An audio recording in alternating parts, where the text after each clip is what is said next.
¿por qué Ipsos saca una cifra, al día siguiente el otro huevón saca la otra cifra? O sea, Keiko primera, después Keiko segunda. Pero tú es empate técnico, No. finalmente. Sí. No, pero que hay una consecuencia, hay una secuencia del mismo huevón que saca las mismas, da siempre Keiko ganador y con una fotazo también con el jefe de campaña. Pues. Claro, metemos. Ya listo. Ok. Arrancamos con la parte económica y cerramos con nosotros. Ya listo. Bueno, en la semana se ha estado discutiendo un montón de cosas y entre ellas ha sido, se ha retomado, ha sido un poco el tema de las pensiones. Las AFP, como ustedes saben, como la mayoría de ustedes deben saber, las AFP solamente tienen 6 millones de afiliados de una PEA total de 17 millones y los que cotizan efectivamente son alrededor de 2.6 millones nada más. Entonces, solamente 2.6 millones sobre 17 millones va a tener una pensión en las AFPs, considerando, esperemos, que más o menos el 10% de eso va a tener una pensión menor de 200 soles. Más o menos tal y cual está la cosa ahorita.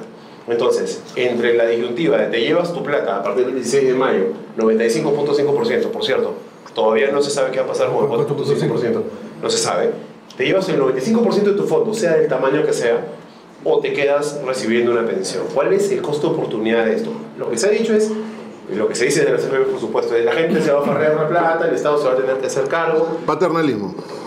Más o menos. Y la otra es, oye, ¿efectivamente esto pasa? ¿Sucede? ¿Hay ejemplos de que la gente cuando le han dado acceso a un ahorro compulsivo que tenía, se la ha farreado? Eso, yo creo que tengo solamente 2 ejemplos. Uno fue en los despidos masivos de los 90, cuando le daban a la gente esos incentivos para irse, y la gente se compró una combi, puso una bodega, ¿no es cierto? Compran taxi, su casa. Claro, no, este tipo de cosas. No hay estudios sobre eso, ¿no? Yo no he visto yo he escuchado muchos casos, pero no he visto estudios. No. Y la segunda cosa, que me parece a mí que es la más clara de todas, es la de CTS, que sí es totalmente farreada casi siempre, ¿no? Totalmente, cada vez que le hacía un hueco a la CTS, se la farreaba. Me la acabo de farrear. Y de hecho, subía el consumo. Entonces, no va a pasar lo mismo con esta cuestión. Ahora, esto también es verdad. El 95.5% es el máximo que te puedes llevar, pero puedes elegir, me llevo 20 y con el resto dame una pensión. Entonces, ¿cuál es la racionalidad detrás de esto? Porque en realidad parece que de cara al legislador han hecho esto por no sé, lo han utilizado como palanca política, básicamente. O sea, yo más o menos me doy cuenta que tú no estás de acuerdo. ¿No? Más o menos siento que tú no estás de acuerdo. No, yo estoy de acuerdo con Entonces parece que no, pero a ver qué opina el señor del corazón negro y el alma oscura.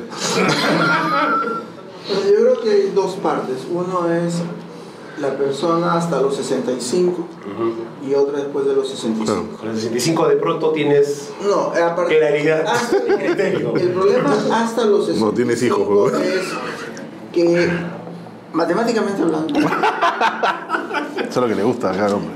Tú ganas 1000 soles, te cortan 100 soles y si trabajaste durante 40 años consecutivos, 480 meses consecutivos, tú te vas con una jubilación tipo cédula viva de 900 soles.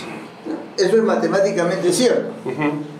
El problema es que el porcentaje de gente que puede trabajar 40 años contigo sin nunca ser despedido, sin nunca parejito, los 40 años debe ser el 0.01% de la población.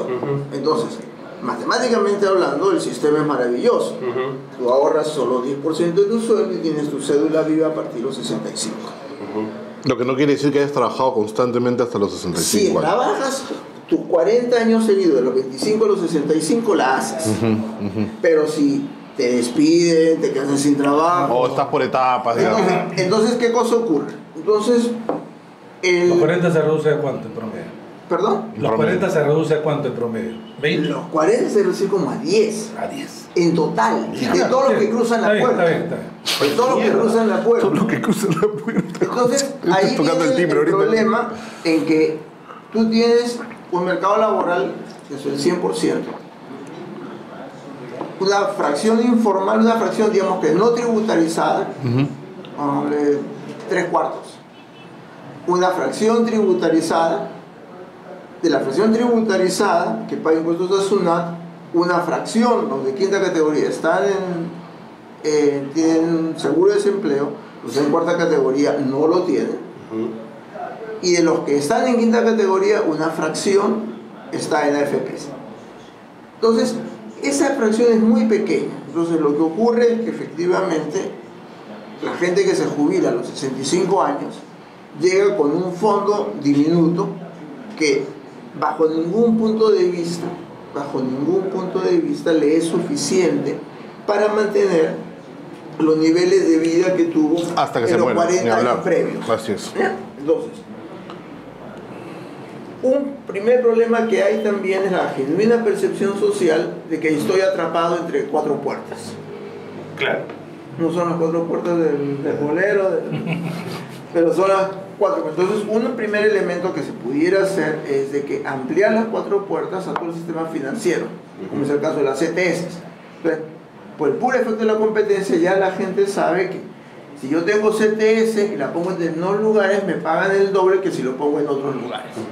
Eso no ocurre en el mundo de las AFP. Así es. Pudiera ocurrir en el mundo, en un mundo diferente, si se permitiese que el sistema financiero compita en el fondo de AFP. Oye, pero ya no es demasiada concentración que el banco de crédito tenga su AFP, su compañía de seguros, y No, que además pero- también pueda hacer pensiones el banco. No, Pero a la larga esto es lo mismo, estamos- tiene su AFP igual. Pero si pasas hasta los 65 a poder tener en más lugares tu dinero, vas a tener mayor rentabilidad.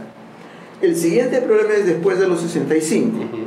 Después de los 65 ya no tienes cuatro puertas, tienes unas 3 o 4. 14 puertas. La la compañía compañía de de seguros. seguros, que son un tanto más. Pero nuevamente tú pudieras tener un plan en el cual un banco te ofrece un bono que te lo quemas hasta los 90 años, digamos. Te lo quemas hasta los 90 años y vas recibiendo dinero mensual y nuevamente hay una competencia en el sistema. Y no te lo quemas en una. Entonces ahí lo que yo veo es de que hay un problema efectivo con las AFPs y el problema es básicamente falta de competencia en el sentido más tradicional del capitalismo. Son actividades económicas muy concentradas. Que debe haber prudencia, hay prudencia, pero actualmente hay un sistema bancario que está suficientemente sólido, no se conoce de ningún caso flagrante de quiebras desde el 98, desde la última recesión de gran escala. Entonces ahí se tendría una solución. El problema que persiste es de que ¿qué haces con aquella población que llegó a los 65, no está en capacidad de trabajar y Tiene un fondo diminuto. tiene un fondo de minuto, pero tiene que vivir? Entonces ahí lo que ocurre es que hay o los familiares se encargan o muere rápidamente. El capitalismo, señores. No, pero yo creo que para mí el problema va más allá. O sea, digamos, ¿qué porcentaje de gente en el Perú es formal? Estamos hablando de un... O sea, ¿cuántos son informales? Estamos hablando de un 17%. El problema es que tú tienes 3/4 partes son informales hoy. 3/4 partes. Tres Y lo que no, cuartas, y todo el... escucha Ajá. Ponte que en el año siguiente los mismos, no es que los mismos 3/4 son formales. Una fracción se vuelve formal y otra fracción se vuelve informal. Okay. Entonces, al cabo de 40 años, la fracción formal, si tú dices, en mis 40 años de vida, ¿cuántos años yo fui formal? Ya se te reducirán a 10 años. Wow. En tu vida laboral. Claro. O sea, entonces, Pero justamente eso es lo que voy. no existe Que un has sistema entrado y salido de la formalidad. Más allá de... en tu promedio, Así en tu es. promedio, porque tú dices, el cobrador de micro Así es. va a ser informal desde que empezó a trabajar hasta que terminó de trabajar. Así es. Pero hay otras fracciones de personas, el suscrito, en el Que entra y sale de la legalidad, digo, de la formalidad. del sistema de aporte a AFP. Claro. El sistema de aportes a AFP está restringido a labores por quinta categoría. Entonces, si una persona, por ejemplo, es profesor por horas en universidades y en todas partes le pagan por recibo por honorarios, aquí y allá, puede estar mega formalizado, Claro. en el sentido de tributarizado. Claro, pero más allá del tema formal o informal, ¿cuánta gente tiene acceso a una FP? Yo sé que dentro de los que tienen acceso a la FP, hay gente que tiene va a recibir una cuestión ínfima por este tiempo de... Lo que cruzaron la puerta por lo menos una vez son como 5 millones. Estamos hablando de una cantidad mínima. No, pero que cruzaron la puerta. Después significa que tienes un monto Sí, claro. de 4 soles. O sea, estamos preocupándonos de casi menos de un tercio de la población del país. O sea, ¿y qué pasa con el resto? O sea, yo lo que siento es que estamos haciendo un chongazo porque el que está perdiendo es la FP, en realidad. No estamos preocupados preocupados por la jubilación de los peruanos. No, claro. La jubilación de los peruanos es mucho más amplia que la jubilación que recibe por la AFP. Entonces, estamos hablando, hoy se van a tirar la plata, 3 millones de 20. ¿Cuánta gente está cubierta por la AFP? Es más o menos el 15% de la pega, no más. No el más. problema de estar cubierto es ambiguo, porque tú puedes... No cubierto y vas a tener pensión, digamos. Porque tienes, claro, estar cubierto, pero tienes un sol de pensión. De más de 300 soles. Más de 300 Es que hay que hablarle así con formato y numérico. No, es una mujer. Es de bien poco. Hoy apareció un Pero a eso vamos, pues, o sea, el resto no está dentro de la preocupación y el debate nacional de decir se va a tirar la plata, qué va a hacer de la vejez de este señor. O sea, el debate es un debate dentro de la élite. Por eso, ese es el problema.